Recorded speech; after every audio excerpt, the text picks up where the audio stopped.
Edition Okay. ako? Okay, ganito ang ating gagawin ngayon dahil sa Canva.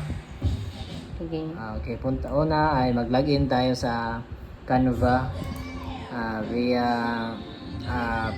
hindi premium, yung free lang. Tapos click natin tong add. Add tayo. Okay, ganito. Pwede tayong mamimili ng mga template gamit sa Canva, pero ngayon igagawa tayo mismo ng ating sariling output. At ito ang gagawin natin.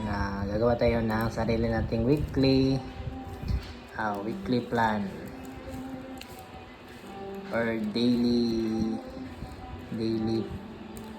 plan natin. Okay. Para ito sa ating klase, para sa ating mga bata. Ngayon ay pwede natin itong palitan ang mga kulay ng lahat ng columns. Diba? Pwede tayo mamili dito ng mga kulay. Pwede natin gawing purple. Okay. Naayon sa ating naayon sa mata ng mga bata. At dito naman ay gagawa tayo ng sarili nating subject or civica. Subject yan. Ito natin. Mamimili tayo ng mga fonts dito. Pwede natin palakihin. Palakihin natin ang size. Pwede natin palitan ng kulay. I-click mo lang yung letter B doon sa dulo. Or kung gusto mo ipagitna ay i-click mo lang yung panggitna.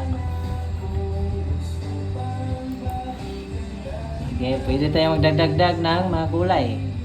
Dito na natin ilagay. Oh. Yan. Yung isang column ay ibahin natin yung kulay.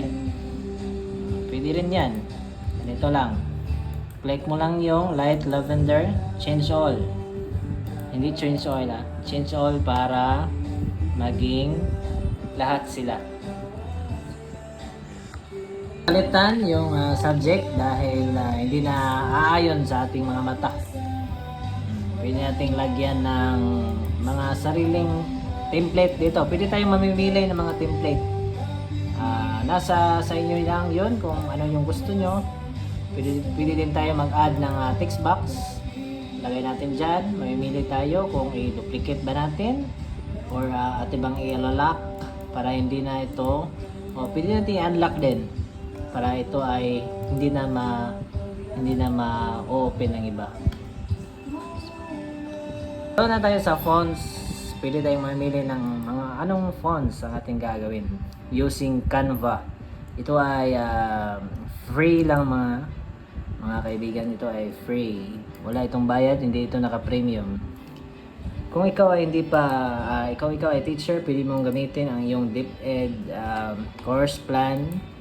At kung ikaw hindi pa, pwede kang mamili dito. Pwede kang mamili ng kahit free lamang. Subject natin ay ilagay math. Ilagay natin sa kabilang pahina ay time. Yan yung mga i-highlight mo muna, drag at ilalagay natin sa gitna. Or pwede natin palitan ng fonts. Palakihan natin gamit yung left click ng ating mouse at ilagay natin sa gitna para klaro sa mga bata.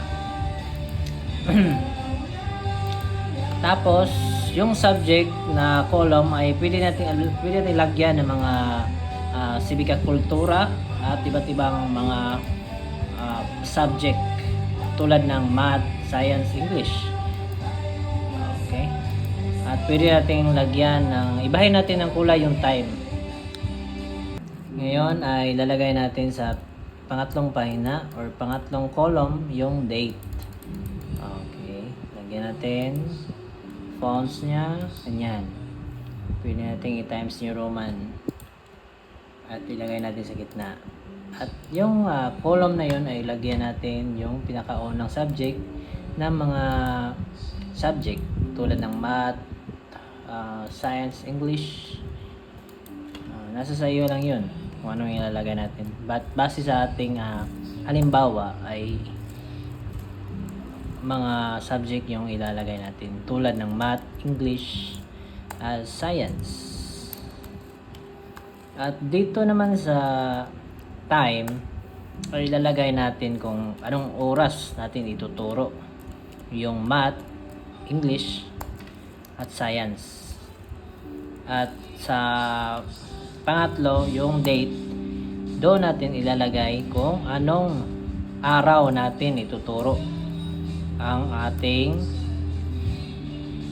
math subject.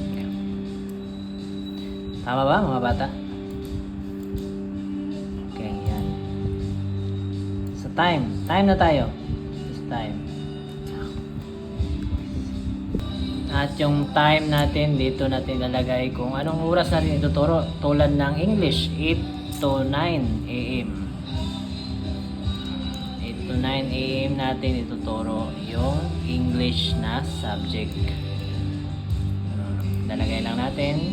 At sa unang araw, tulad ng Monday or Lunes, tuwing Lunes lang natin ituturo yung English. Ito ay isang halimbawa lang ng ating daily plan sa pagtuturo. Okay? Nagigets nyo ba? Okay, ganito lang ang ating daily plan. Maraming salamat sa ating lahat, sa inyong lahat sa pakikinig.